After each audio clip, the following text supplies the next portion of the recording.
ગુજરાતમાં એટીએસે પકડેલા આતંકવાદીઓમાં ભરૂચ પણ બાકાત રહ્યું નથી. ભરૂચના પશ્ચિમ વિસ્તારમાં એસપી કચેરીથી માત્ર 200 મીટરના અંતરેથી જ 2 આતંકવાદીને એટીએસે ઉઠાવ્યા.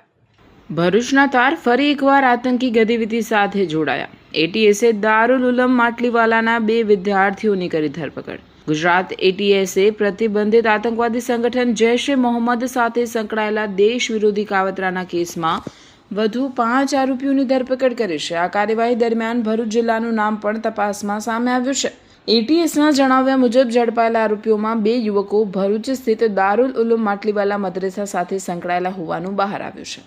ધરપકડ કરાયેલા આરોપીઓમાં મોહમ્મદ અયુબભાઈ સુણાસરા ઉર્ફે મોહમ્મદ ખડી ઉંમર વર્ષ 20 અને મોહમ્મદ હસન હનીફભાઈ કરડિયા ઉર્ફે હસન હૈદરપુરી ઉંમર વર્ષ 20નો સમાવેશ થાય છે. એટીએસના જણાવ્યા મુજબ બંને મદ્રેસામાં અભ્યાસ કરતા હતા અને તેમની સંડોવણી અંગે તપાસ ચાલી રહી છે. યુએપીએ હેઠળ નોંધાયેલા ગુનાની તપાસ દરમિયાન એટીએસને આરોપીઓ પાસેથી જૈશ-એ મોહમ્મદના ઝંડા, આતંકવાદી મસૂદ અઝહર સંબંધિત સાહિત્ય, જેહાદી પુસ્તકો, પ્રિન્ટેડ દસ્તાવેજો તેમજ આઈઈડી બોમ્બ બનાવવા ઉપયોગી સામગ્રી મળી આવી હોવાનું જણાવાયું છે.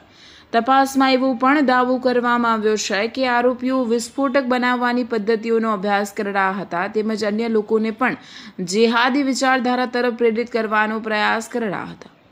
ભરૂચ જિલ્લામાં પણ તપાસ એજન્સીઓ દ્વારા સતર્કતા વધારવામાં આવી છે અને સંબંધિત તમામ પાસાઓની સઘન તપાસ ચાલી રહી છે.